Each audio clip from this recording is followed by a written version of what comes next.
여러분 어떻습니까? 오늘 이제 어린이 주일이잖아요. 우리 이제 어르신들이 주머니 이렇게 좀 용돈 많이 좀 나가셨어요? 이 손주들 와가지고 이렇게 좀 많이 좀 줬습니까? 예, 보니까 이렇게 많이 이제 준 것 같아요. 얼굴 보니까 그래요라고 하시는데 또 이제 어버이날이 있으니까 걱정하지 마시고 어버이날에 또 은혜를 받으시길 바랍니다. 예, 누군가 그러더라고요. 어버이를 사랑하는 걸 내자로 말하면 계좌이체라고 이렇게 말을 하던데요. 한번 기다려 보시면 좋겠고요. 여러분, 오늘 우리가 이제 말씀을 읽었던 제목, 화평케 하는 자라는 이 제목을 가지고 말씀 전할 거예요. 여러분, 이 인류의 역사는 전쟁의 역사잖아요. 갈등의 역사입니다. 인류 역사는 끊임없이 전쟁을 하고 갈등을 했어요. 어떤 인류학자는요, 그렇게 말하더군요. 우리 전 세계 이 역사를 다 해서 딱 8% 정도만 평화를 이루고 계속해서 전쟁이 있어 왔다는 거예요. 지금도 전 세계적으로 보면 이스라엘과 하마스, 또 러시아와 우크라이나, 요즘엔 또 이란이 또 참전을 했더군요. 미사일을 쏘고 또 게릴라전을 펴기도 하고, 나라와 나라, 민족과 민족. 우리 한국도 어때요? 보수니 또는 진보니. 제가 좀 불만인 게 뭐냐면, 여러분 혹시 이제 여기 영남, 경북 이런 데는 보수 국힘당 그걸 공천받고 나오면 무조건 우리 뭐 이렇게 국회의원이 되잖아요. 별로 이렇게 선거운동을 하지 않으시는 것 같아요. 예, 찾아오지도 않고. 그래서 좀 아쉬운 면이 있어요.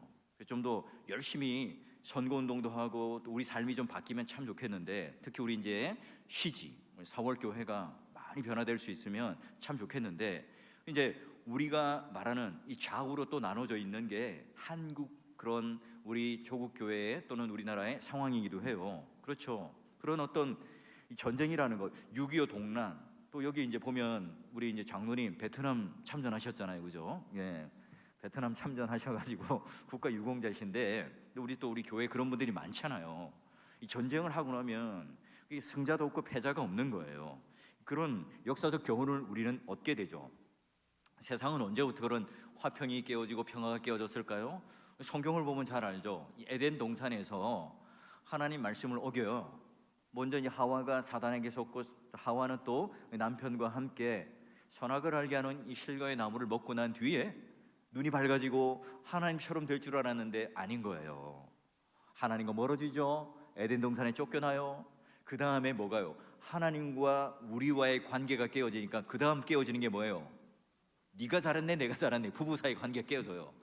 자식을 낳는데 자식 가인과 아벨. 그래서 그 가인이 아벨에 대하여 시기질투하여 죽여버리는 첫 번째 살해를 하죠. 그래요. 오늘 우리가 하나님과 이 죄의 관계 때문에 첫 번째 하나님과 우리의 관계가 깨어지고, 그리고 부부나 인간, 사람들 사이 관계가 깨어지고, 더 중요한 것, 나와 나 사이의 관계도 깨어져요. 그게 뭡니까? 내 마음의 평안이 깨어져 버리는 거예요. 우리 삶은 어릴 때부터 뭐예요? 노년에 이르기까지 언제나 이 갈등과 경쟁 속에 살아가게 되어 있습니다. 누군가는 왕따, 조류돌림, 뭐 이런 얘기들이 어떤 주인공이 될 수도 있고, 우리 주변의 얘기도 있을 수도 있습니다. 우리 가까운 친구들의 이야기일 수도 있죠. 싸움이 크든 작든 간에 어때요? 우리가 경험해 본 바로는, 여러분 한번 부부 싸움만 해도 어때요? 주일날 교회 오면 은혜 받기 힘들죠. 이 교회 주차장에 도착할 때부터 마음문이 닫혀 있어요. 여러분 부부 싸움하고 갈등 관계 있으면 집안의 분위기가 어떻습니까? 마음의 평안이 찾아와요? 밥 달라 할 때도 카톡으로 하시죠. 밥 차렸어? 네가 차려 먹어? 라고는 하진 않겠지만, 그렇게 우리 제 아는 친구 목사님도 싸우면 대화는 한다고 그래요. 카톡으로 한대요. 그래서 밥 차려줘요. 차려놨으니까 알아서 드세요. 이렇게 하다가 결국은 또 화해는 하긴 한다 그러던데요. 여러분 어때요? 우리가 사실 먼 이웃들, 멀리 있는 사람들이 아니라 가까이 있는 사람들에게 우리는 이 상처를 더 받기 쉽죠. 그래서 내 아내가, 내 자녀가 나에 대하여 상처 주는 말을 하면 더 아프죠. 더 상처가 됩니다. 근데 여러분, 경쟁자나 이 원수들, 또 이런 사람들과 우리는 지내며 살아가며 직장 내에서도 함께 이제 힘겹게 오늘 우리가 세상과 다른 이 가치관을 가지고 살아간다는 것은 여간 힘든 게 아닙니다. 여러분, 예수님 당시 어땠어요? 평화로웠습니까? 예, 물론 팍스 로마나 평화로운 로마 시대, 근데 그게 위장된 평화죠. 힘으로 짓누르는, 힘과 권력, 그 군인들의 군화발로 짓밟아서 그들을 누르고 있었던 거예요. 그래서는 로마의 병력과 칼, 이 권력 등이 우리를 짓누르고 있어서 겉으로 볼 때는 평화로운 것처럼 보이지만 가짜 평화예요. 군인들을 앞세우고 통치에 굴복하죠. 그래서 이스라엘 백성들과 같이 속국 또는 로마의 통치 안에 들어간 그런 나라들은 뭐래요? 세금을 무지하게 내야 되죠. 노역에 시달려야 됩니다. 게다가 그 중간에 세리장, 세리 또는 종교 지도자들은 이 평민들, 우리와 같은 보통의 사람들의 이 고혈을 빨아먹고 힘들게 하는데 일조를 하잖아요. 그러기 더 힘들어요. 여러분, 유대인들이 기회만 생기면 게릴라전을 하고 무장 봉기를 합니다. 여러분, 그렇게 해서 나중에 예수님께서 십자가에 붙잡혀서 함께 매달리는 그 자들이 바로 그런 무력 시위를 했던 자들이에요. 여러분, 유대인들을 힘만 있으면 우리도 이 군대를 동원해서 로마 군인들을 몰아내고 우리도 새로운 나라를 건설하고 싶지만 역부족인 거예요. 힘든 거예요. 여러분, 그러기에 예수님께서 이런 역사적 분위기 속에서 또는 이런 사회적 분위기 속에서 뭐라고 그래요? 화평케 하는 자는, 평화를 위해서 일하는 자는 복이 있나니. 여러분, 이 말을 들었을 때 제자들이나 그 시대에 살았던 사람들의 입장에서는 어땠을까요? 아멘. 예수님 말씀이 참 매력적이군요. 들렸을까요? 아니잖아요. 더 강한 사람, 더 힘센 사람, 더 나보다 폭력적이고 더 많이 가진 사람들이 큰 소리를 쳐요. 그런 사람들이 오늘 나를 짓눌러 오는 그런 사회적 분위기 속에 숨 막혀요. 힘들어요. 그런 삶을 살고 있는데, 자, 오늘 화평케 하는 자는 복이 있나니, 이런 얘기를 합니다. 세상은 지금 평화가 아니에요. 싸움, 능력, 전쟁이 끊이질 않습니다. 근데 그런 사회 속에 평화, 화평이라는 이야기가 귀에 쏙 들어왔을까요? 그렇지 않을 것 같아요. 예수님 당시 그렇죠. 세상을 살아가는 모든 방법, 평화를 강조하기보다는 힘과 권력을 강조해요. 그래서 우리가 좀 더 행복해지고 더 유능해지고 더 많이 가지고 더 뭔가를 지니고 있어야 내가 세상의 최고가 돼요. 그게 바로 곧 선이고 그게 바로 곧 평화죠. 남들보다 내가 좀 더 힘이 있어야, 남들보다 내가 능력이 있어야 그 사람들을 누르고 내 마음이 평안해지는 거예요. 그걸 평화라고 생각한 거거든요. 그런데 다른 사람들을 누르고 내가 최고가 될 수 있는 길을 찾는 게 세상이 가지고 있는, 아니 그 당시 이제 로마 시대가 가지고 있었던 세계관입니다. 가치관입니다. 여러분, 심지어 오늘날 교회도 그런 생각들을 하지 않나요? 우리 교회가 최고가 되어야 합니다.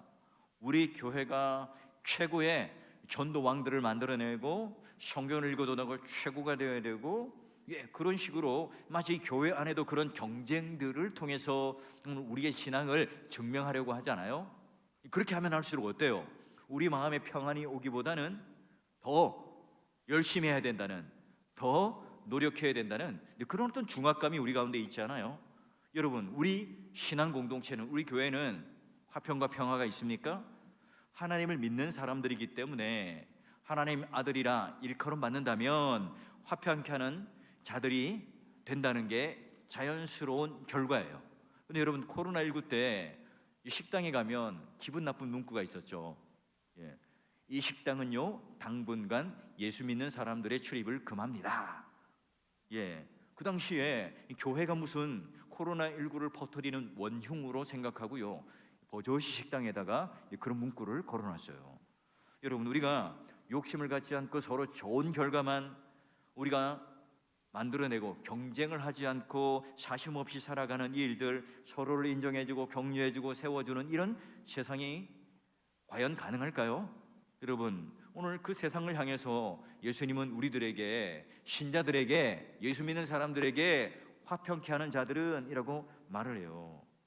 무슨 말요? 화평케 하는 자는 복이 있는데 사람들이 즐겨가는 그 길, 경쟁의 길, 승리의 길, 남에게 상처 주고 누르고 진두르고 하는 이런 것들로 만들어내는 힘이 아니라 화평케 하는 게 복인데, 화평케 일하는 자들이 곧 하나님의 아들이라고 일컬음을 받고 또 그렇게 칭찬받을 거야, 이렇게 지금 예수님께서는 말씀을 하고 계세요. 근데 여러분, 우리가 세상을 살아갈 때 어때요? 우리가 살아가는 길과 세상을 살아가는 길이 다르잖아요. 예수님께서 지금 사용하신 그 단어 글자 하나하나가 진짜 평화를 이뤄내는 것, 화평을 이뤄내는 것을 우리들에게 말하고 있어요. 화평케 하는 자, 우리 시대 용어로 좀 바꿔볼까요? 자, 그럼 뭐냐? 화평, 평화를 만들어내는 자, 일구어내는 자, 평화를 위해 열심히 일하는 자 말합니다. 평화를 만드는 자를 말해요. 그래서 뭐냐면 중재자, 피스메이커를 말합니다. 근데 여러분, 다툼과 분쟁과 갈등이 있는 곳에는 뭐예요? 늘 언제나 트러블메이커, 문제를 일으키는 자들이 있죠. 근데 우리는 뭐 하는 자라고요? 서로 화해시키는 자, 화평케 하는 자, 화평을 만드는 자라고 그래요. 본인 스스로 이제 우리가 욕심을 버리고 다른 사람들을 인정하고 그분들을 세워주는 일들을 하는 일, 당사자들을 화해하고 중재하는 일들을 꾀하는 사람들이 바로 신자라. 서로의 분노를 사귀도록 하고 서로의 갈등을 중재하고 서로의 그런 화와 서로의 마음의 원함들을 사겨내고 또 그것을 녹여내고 중재하는 역할이 뭐라고요? 바로 신자요, 화평케 하는 자요, 하나님의 아들이라고 그래요. 근데 여러분, 어떻게 평화를 읽어낼 수 있을까요? 우리는 우리의 실력과 우리의 노력으로는 되지 않는다 하는 것을 너무 잘 알죠. 그래요. 오늘 예수님의 생애를 통하여만 우리는 설명할 수 있어요. 예수님께서 이 땅에 나실 때 천사들이 뭐라고 찬송합니까? 하늘에 평화가 이루어졌다. 그래요. 예수님은 이 땅에 오신 목적이 뭘까요? 하나님과 우리 사이에 화평케 하기 위하여, 하나님과 우리 사이가 원수로 멀어져 있는 이 사이를 다시 이어주기 위해서 오셨죠. 그리고 하나님과 우리 사이뿐만 아니라 사람과 사람들 사이에 이 막힌 담을 허무시는데, 십자가에서 본인이 화목제물이 되셔서 그 막힌 담을 완전히 허무시고 우리 모두를 다 하나님 나라 안으로, 하나님의 화평으로, 하나님 평화로 우리들을 초청하셨어요. 그걸 가르치신 분이죠. 자, 그러면 우리가 어떻게 하면 교회 안에 또는 가정 안에, 직장에서 우리 삶 가운데 화평을 가능케 하는 자, 화평케 하는 자가 될 수 있을까? 여러분, 이건요 십자가로만 가능해요. 자, 먼저 우리 이제 오후 시간에 졸릴 수 있으니까 1번 한번 같이 파란 글씨 읽어봅시다. 시작. 화평. 아멘. 우리가 이게 이럴 수밖에 없죠. 우리의 화평이신 하나님께서 둘로 하나가 되고 원수가 된 것을, 중간에 막힌 담을 허무시는데 자기 육체로 십자가에 하셨기 때문에 우리가 그 화평이 가능하다는 거예요. 십자가 위에서 그분이 목숨 값을 지불하시고 막힌 담을 허무시고 평화를 쟁취하시죠. 그래서 여러분, 마태복음에는요 뭐라 그래요? 이 빚, 우리가 하나님께 이런 용서를 받고 하나님께 죄 사함을 받는 것을 빚을 탕감받았다, 이렇게 이제 비유를 하고요. 누가복음에서는 어떻게 말해요? 너희들은 이 죄 사함을 받았다, 이렇게 말씀하세요. 우리가 사람들과 화평할 수 있고요, 사람들을 용서할 수 있고 화해할 수 있고 용납할 수 있는 그 능력이 누구로부터 나와요? 나로부터 출발되는 게 아니에요. 하나님께서 우리를 먼저 사랑하심으로 말미암아 우리들에게 하나님의 진노, 하나님의 그런 심판, 이것들을 막아주시고 하나님과의 관계를 우리를 통하여 화평케 해주심으로 말미암아 하나님 관계가 새로워져요. 하나님의 은혜를 받습니다. 하나님 사랑과 인애와 긍휼이 무엇인지를 내가 깨닫고 알게 될 때, 그 능력을 덧입으면, 그 은혜가 나에게 임하면, 그런 하나님의 구원과 역사가 나에게 임할 때, 오늘 이 세상의 벽을 허물고 막힌 담을 허무셨던 예수님께서 우리에게 주신 은혜가 나에게 임해서 그것이 가능하게 돼요. 그런데 여러분, 어때요? 화평케 하는 이 직분, 화평케 하는 이런 놀라운 사건의 역사를 우리들에게 주셨는데, 근데 우리가 그 직분을 어떻게 감당할 수 있을까? 여러분, 우리가 정말 예수를 믿고 팔자를 고친 사람들이 맞습니까? 여러분 한번 묻죠. 여러분 진짜 우리 말씀대로 이 세상을 살아가면서 누구와도 다 친하게 지내고 누구와도 다 화평케 되고 평화를 이루고 평안을 이룰 뿐만 아니라 모든 사람들과 두루두루 다 친해서 그렇게 여러분 다 용납하고 다 이해하고 다 사랑하고 살아가는 게 여러분 가능합니까? 그렇지 않죠. 여러분, 오늘 우리 가운데 예수님께서 그러면 우리를 통하여 주시는 이 화평케 하는 자가 되는 그 기준, 그 진정한 용서는 어떻게 가능한가? 두 번째예요. 두 번째, 우리 파란 글씨 한번 읽어봅시다. 시작. 화평케 할 수 있는 것은 진정한 용서와 화해입니다. 보세요. 베드로 전서에도 무엇보다도 뜨겁게 서로 사랑하는데 사랑은 허다한 죄까지 덮느니라. 또 누구에게 불만이 있거든 서로 용납하여 비춰 용서하되 주께서 너희를 용서한 것 같이 너희도 그리하고. 무섭죠. 주께서 우리를 용서한 것, 1만 달란트 빚진 것을 용서해 준 것처럼 너희들은 몇 데나리온 빚진 자들을 어떻게 하라고요? 용서하라는 거예요. 그러니 이 용서라는 것, 진정한 용서라는 것, 화해와 용납이라는 거 하는 것은 또 다른 말로 복음의 얼굴이에요. 하나님의 은혜를 내가 깨닫지 못하면, 오늘 내 것을 희생해서 십자가에 내어주신 하나님의 그 독생자의 사랑을 내가 깨닫지 못하면 절대로 이해할 수 없는 거예요. 여러분, 그 고통의 자리를 오늘 하나님께서 그 하나님의 아들을 내어주는 외면하는 그 고통을 통하여 하나님께서는 우리 인간과의 화평을 만들어내셨잖아요. 어떻게 보면 여러분, 우리가 사랑하는 일보다 누군가를 용서하는 일, 누군가와 화해하는 일, 누군가를 용납하는 일이 더 힘들잖아요. 훨씬 더 힘들어요. 사랑하는 사람을 내가 사랑하는 건요 자연스러워요. 그건요 우리가 노력하지 않아도 자연스럽게 돼요. 그러나 오늘 여기 예수님께서 말씀하시는 것처럼 원수를 핍박하는 자를 위하여 기도하고 사랑하고 피차 뜨겁게 사랑하는 일들은요 너무너무 여러분 우리에게 힘든 일이고 에너지가 쏟아지는 일이에요. 내 영혼의 기쁨이 사라지면 우리가 하나님 앞에 온전한 예배자로 살 수 없죠. 용서라는 것도 마찬가지입니다. 그저 세월에다 맡겨두면 흘러가는 이 세월 속에 흘러가는 강물처럼 우리 인생에 그냥 다 해결되는 게 아니잖아요. 또 그만큼 우리 인생은 또 짧아요. 여러분, 교회에서 한번 보세요. 누구나 다 교회에서 다 피해자라고 생각하지 가해자라고 생각하는 사람이 과연 누가 있냐 말이죠. 그러니 평화, 용서, 화해, 용납 이런 말들은요 우리가 가해자가 아니고 늘 피해자라고 생각하면 절대로 여러분 진전될 수가 없어요. 우리 모두가 다 하나님 앞에 죄인이었다, 내가 바로 그런 원죄를 가진 가해자였다, 이런 고백 없이 안 된다니까요. 여러분 저를 한번 따라 한번 해보실까요? 내가 가해자이구나. 내가 가해자이구나. 다시 한번요. 내가 가해자이구나. 내가 가해자이구나. 이 고백을 할 수 있을 때 나도 화해의 첫 출발이 될 수 있는 거예요. 내가 피해자고 내가 거기에 대해서 상처를 받은 자이기도 하지만 또 다른 나는 또 가해자라는 사실을 깨달을 때 우리는 하나님께서 우리가 어떻게 용서를 받았고 어떻게 용납을 받았는지를 깨닫게 되는 거죠. 여전히 우리의 감정 안에는 상한 마음과 쓴뿌리와 상처와 가시가 남아있어요. 주님은 뭐라고 말씀하시죠? 용서한 다음에 그 사랑을 더하라고 말해요.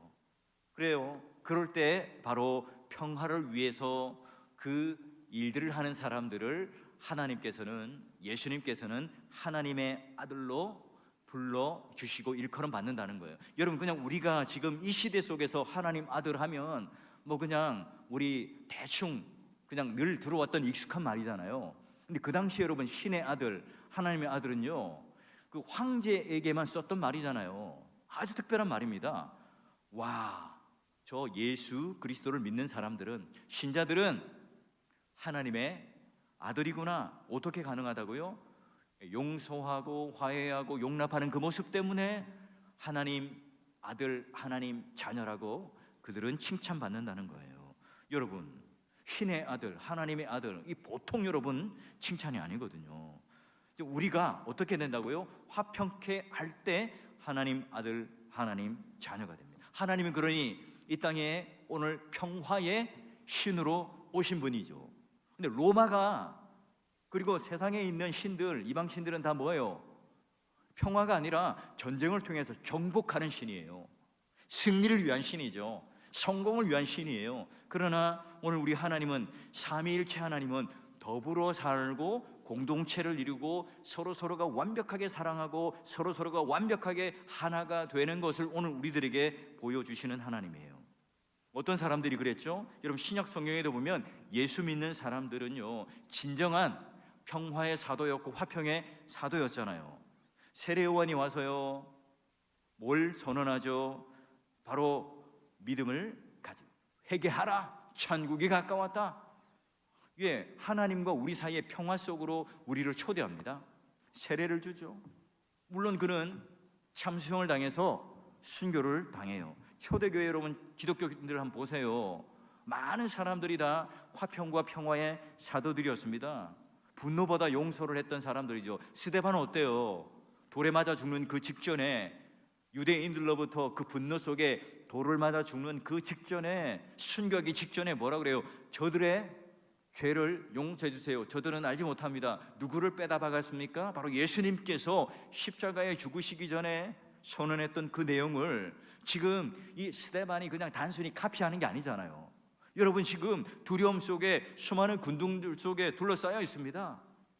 내가 이 그 한가운데 사람들은 무시무시한 사리를 가진 눈빛을 가지고 돌멩이를 들고 지금 요놈 스데반을 죽여야지 하고 힘껏 지금 돌을 내어 던지려고 사람들이 둘러쳐져 있습니다.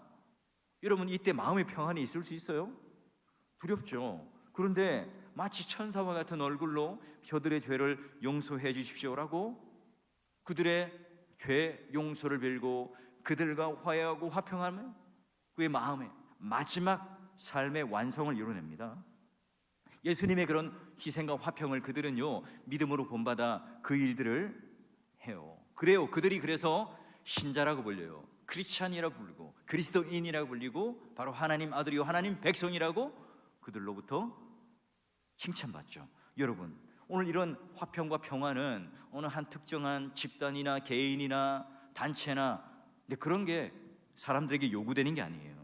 여러분 작게는요 우리 개인과 개인 사이, 더 좁게는 나와 나 사이에도 여러분 평화가 필요하고 화평이 필요합니다. 여러분 어떤 분들은 나와 화평을 이루지 못하는 그런 분도 있어요. 낮은 자존감, 나를 인정하기 싫어하는 마음, 그래서 나를 막 미워해요. 나를 학대해요. 나를 막 스스로를 막 그런 긍지에 막 몰아 넣는 경우도 있습니다. 여러분 오늘 평화를 위해서 애쓰는 사람, 바로 오늘 우리가 그런 존재가 되어야 되지 않습니까? 우리가 이 교회 안에 일어나는 갈등과 이 분쟁들과 또 서로 부딪히는 일들이 없을 수가 없습니다. 그러니 교회죠. 그러니 우리는 살아있는 생명체입니다. 만약에 여러분 우리가 전혀 싸우지 않고 조용한 교회가 되면 어딥니까? 이 부활동산이죠. 무덤이에요. 무덤은 조용해요. 무덤덤하죠. 미국 교회에 분쟁이 막 발생했습니다. 교회가 막 두 그룹으로 갈라졌어요. 뭐 크지도 않은 그런 교회니까 자, 이 조그만 교회에 이제 올라가면 이 반대편에 앉아 있는 성도들은요, 그 설교 시간 내내 아멘, 아멘 크게 하고요. 반대파 되는 성도들은 어떻게 했겠어요? 성경책을 힘차게 넘깁니다. 팍팍 넘깁니다. 그럼 성경책 넘기는 그 소리와 함께 또 아멘하는 소리가 함께 부딪혀요. 성경책 몇 권이 찢어졌다고 그래요. 이 설교를 방해하기 위해서죠. 여러분 우리 한국 교회, 우리 조국 교회를 한번 봐요. 교회 안에 갈등이 없었어요? 많았습니다. 그 교회 안에 갈등이 있고 어려움이 있고 있을 때 어떻게 했어요? 우리가 부둥켜 안고 기도하고 울면 다 해결됐잖아요. 근데 요즘에는 조그만 일도 법정에 가요. 고소를 해요. 고발을 해요. 여러분 이 일들이 지금 조국 교회에 일어나고 있는 아픔 아닙니까? 여러분 우리가 이런 일들이 있을 때 내가 가해자라는 생각을 가지고 먼저 사과할 수 있고 용서할 수 있고 용납할 수 있으면요 그런 갈등과 분쟁이 있더라도 여러분 그걸 뛰어넘고 하나가 될 수 있어요. 여러분 예수님께서도 말씀하시죠. 할 수 있거든 너희로서 모든 사람과 화목하라. 와, 이 말이 얼마나 위로가 됩니까? 누구든지 다 우리는 모든 사람과 다 화평해라 라가 아니라 할 수 있거든. 이 말은요 죄인은 우리가 사랑하되 죄는 미워하라는 말이잖아요. 죄, 불의 절대 우리는 용납할 수 없지만 예수님께서도 다 여러분 다 용납한 게 아닙니다. 가룟 유다가 있었고 바리새인들이 있었고 수많은 그런 또한 예수님과 화해가 되지 않는 사람들이 존재했던 거예요. 무슨 일이든 어떤 사람이든 다 화해할 수 있다는 말이 아닌 거예요. 그럼 여러분 우리가 위로를 받죠. 여러분 오늘날 우리 교회가 화평을 잃어버리거나 평화를 잃어버린 그런 모습은 없습니까? 그런 현장, 그런 소용돌이 속에 우리가 들어간 분은 계시지 않아요? 이 교회를 가지고 또 내가 직장을 갔지만 그 직장 안에서도 오늘 우리가 이런 갈등과 어려움들과 또 많은 우리 같은 가시도 친 그런 관계 속에 우리는 살아가고 있지는 않습니까? 여러분 목회자인 저도 마찬가지예요. 누구도 마찬가지죠. 속상한 말을 들으면 여러분 더군다나 여러분 내향적인 성격을 가지거나 예민한 성격을 가지면 어때요? 그거요 참 힘들어요. 근데 여러분 화해라는 게 용서라는 게 말씀 한번 들었다고 우리가 은혜를 받았다고 쉽게 가능합니까? 전기 스위치를 딱 켜면 불이 딱 켜지면 반짝하고 켜져요. 그런 것처럼 여러분 우리가 화평과 용서와 화해가 그렇게 쉽게 되던가요? 그렇지 않습니다. 말 한마디에 마음이 돌아서고 우리가 그런 한순간에 이 모든 것들이 다 된다면 이 세상에 전쟁이 일어나지 않죠. 이 세상에 갈등이 없는 거죠. 그래요. 우리가 이런 용서와 화해라는 것은 끊임없는 이 시간 속에 상당한 훈련이 필요해요. 긴 시간과 함께 우리 인격적인 어떤 훈련들이 함께 이루어져야 되는 것이 바로 뭐예요? 화평과 평화입니다. 천국에 우리가 갔어요. 하나님이 묻죠. 뭘 하다가 왔느냐? 뭘 하다가 왔어? 우리가 에베소서 4장의 말씀을 들으면서 평안에 매는 줄로 힘써 하나됨을 지켜라 라고 말했잖아요. 힘써 지켜라 이 말은요 어떤 그림이냐면 로마의 그 원형 경기장에 노예들 검투사들이 이제 그 무기를 딱 들고 그 경기장 안에 들어가서 이제 마지막 싸움을 하며 이제 이겨야 되는 막 청중들 관중들은 괴성을 지르고 죽을 때까지 이 검투사들이 싸워야 되는 그게 바로 힘써 지키라 힘써 싸워라 이런 그림의 의미거든요. 뭘요? 남을 막 누르고 남을 막 린치를 가하고 폭력을 가하라는 게 아니라 평화를 지켜내는데 그만큼 힘을 써라 하는 말이죠. 사랑하는 성도 여러분, 오늘 우리 교회 안에 또는 우리 가정 안에 어떤 갈등이 시작되었다면 분쟁이 있다면 다른 사람을 살리기 위해서가 아니라 내 영혼이 살아나기 위해서 오늘 화평케 하는 자 화평을 만드는 자가 되라 하는 이 하나님의 말씀 예수님의 이 명령이 여러분 마음속에 다시 한번 용기가 되고요 또한 그런 말을 할 수 있는 힘과 능력이 되길 바라요. 그래서 예수 그리스도의 능력을 딱 덧입어서 성령의 능력을 덧입어서 힘써 우리가 화평케 하는 자들로 지킬 때 우리 모두가 다 와 하나님의 아들이군요 예수를 믿는 자가 맞군요 라고 하는 칭찬을 듣게 되겠죠. 여러분 우리가 직장, 가정, 교회 안에서도 마찬가지예요. 모든 사람들과 함께 오늘 우리를 이 땅에 남겨두신 이유가 뭘까요? 우리는 나도 모르게 말로 숱하게 사람들의 마음과 가슴을 찢어놓는 그런 삶을 많이 살아요. 그래서 서로가 다치는 곳이 바로 세상이기도 하죠.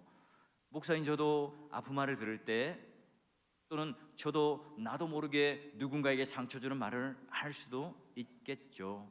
근데 그런 것들이 오늘 우리 안에 있지만 그럼에도 불구하고 어떻게 해요? 오늘 하나님께서 우리에게 주시는 힘과 능력 사람을 치는 오늘 이 트러블 메이커로서 이 땅을 살아가는 게 오늘 우리에게 주신 사명이 아니라 사랑과 은혜와 긍휼과 인내로 우리들에게 피스메이커가 되는 화평케 하게 되는 그런 직분과 직무를 우리들에게 주신 거잖아요. 여러분 오늘 우리 교회가 다시 하나님 앞에 하나가 되고 용서하고 화해하고 용납할 수 있는 그런 하나님께서 기뻐하시는 교회요 또 하나님께서 정말 합한 마음으로 바라볼 수 있는 교회가 될 수 있는 것 여러분 내가 먼저 하나님과 화해하고 그리고 오늘 우리 서로를 향하여 내가 가해자인 것을 다시 한번 고백하고 기억하면서 내가 먼저 손을 내밀고 하나님 앞에 나아갈 때 다시 한번 우리 교회가 아픈 상처를 다 씻어내고 서로가 서로를 향하여 용서를 빌고 용납하고 화해하는 것을 통해서 이제 미래를 향해서 좀 더 하나님 말씀과 하나님 나라를 붙잡고 힘차게 여러분 걸어나가는 믿음의 주인공, 또 우리 모든 하나님께서 주신 이 직분을 잘 감당하는 성도가 되어 주시기를 주의 이름으로 간절히 축원합니다.